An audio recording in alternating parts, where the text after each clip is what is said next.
Shalom pemirsa Embun Surgawi. Pada saat ini saya akan membawakan satu buah firman Tuhan yang berjudul Mengasihi Allah dengan Setia, yang terambil di dalam kitab Wahyu 3 ayat 14 sampai 22. Tapi sebelumnya mari kita berdoa bersama-sama.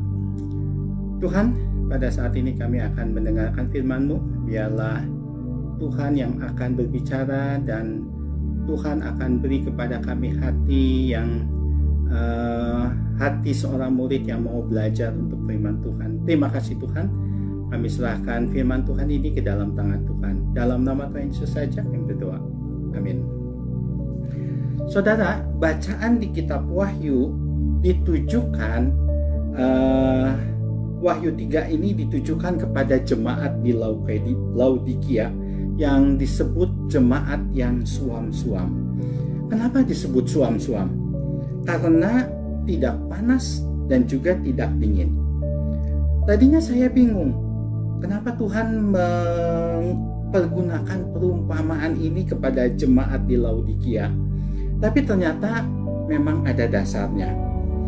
Di dekat kota Laodikia ada dua mata air yang mengalir. Yang pertama adalah mata air panas yang digunakan untuk pengobatan. Dan yang kedua, mata air dingin, air murni, air segar, air sehat yang digunakan untuk diminum. Kota Laodikia sendiri tidak mempunyai sumber air. Dan air panas yang dialirkan ke kota itu sampai di sana menjadi suam-suam. Air yang suam itu tidak dapat dipakai untuk pengobatan, juga tidak bisa diminum karena rasanya pahit. Air yang suam itu bila dicicipi pasti akan dimuntahkan. Itulah gambaran rohani dari jemaat Laodikia. Jemaat yang tidak bermanfaat, jemaat yang tidak panas, yang tidak memberikan pemulihan rohani, jemaat yang tidak dingin, yang tidak memberikan kesegaran rohani.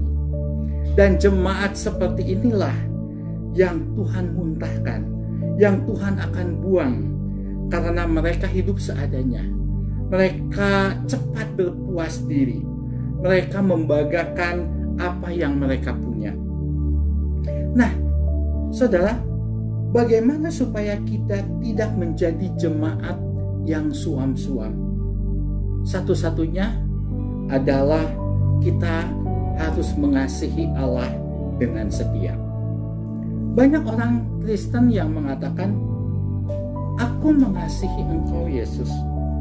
Tetapi apakah perkataan itu dapat dibuktikan dengan perbuatan? Mengasihi Yesus tanpa bukti adalah kebohongan. Mengasihi Yesus tanpa bukti adalah kepalsuan. Jadi, bukti nyata ini ketika kita mengasihi Yesus adalah merupakan hal yang sangat penting. Bukti nyata sebuah ketaatan untuk melakukan perintahnya. Bukti nyata untuk hati yang melekat selalu kepada Tuhan. Bukti nyata yang melakukan keintiman yang terus terjadi setiap hari, setiap saat dengan Tuhan. Saudara, kalau kita mengasihi Tuhan dengan sungguh-sungguh, maka kasih itu akan memberikan damai sejahtera. Damai sejahtera inilah sesuatu yang sangat mahal yang kita bisa temui pada zaman sekarang ini, pada kehidupan pada akhir zaman ini. Banyak orang yang punya segalanya, tetapi hidupnya tidak damai sejahtera. Sehingga damai sejahtera ini merupakan satu hal yang sangat mahal pada saat ini. Tetapi bila kita mengasihi Yesus dengan sungguh-sungguh, maka kasih itu akan memberikan damai sejahtera. Ada satu bukti di Alkitab di mana Rasul Petrus, seorang murid Tuhan Yesus, walaupun hidupnya penuh dengan penderitaan, tetapi dia memiliki hati yang damai sejahtera. Saudara, ketika Petrus di penjara, besoknya dia akan dihukum mati. Dan 1 hari sebelumnya dia melihat Yakobus dihukum mati. Dan setelah itu bagian Petrus besoknya akan dihukum mati oleh Herodes. Saudara, ketika dia di penjara, dia disimpan di satu sel, dia dikawal oleh 4 regu, masing-masing 4 orang, dan dia dibelenggu. Ketika dia dibelenggu, ada 2 orang pengawal di dalam selnya dan 2 orang di luar sel. Dan dia siap untuk dihukum mati. Saudara, hukum mati pada saat sekarang ini beda sekali dengan hukum mati pada waktu dulu. Hukum mati di Indonesia sekarang biasanya ditembak mati. Dan itu menderita memang. Menderita hanya beberapa detik. Di Amerika lebih manusiawi karena hukum mati itu hanya dengan suntikan saja. Tetapi pada waktu dulu hukuman mati itu sangat menderita. Ada yang dibunuh, ada yang disiksa, ada yang dilempari batu, ada yang ditarik dengan kuda, ada yang digoreng, dan macam-macam. Dan Petrus harus menghadapi hal itu esok harinya. Nah, apakah mungkin Petrus bisa tenang di dalam penjara dengan keadaan besok dia akan dihukum mati? Pasti dia tidak akan tenang.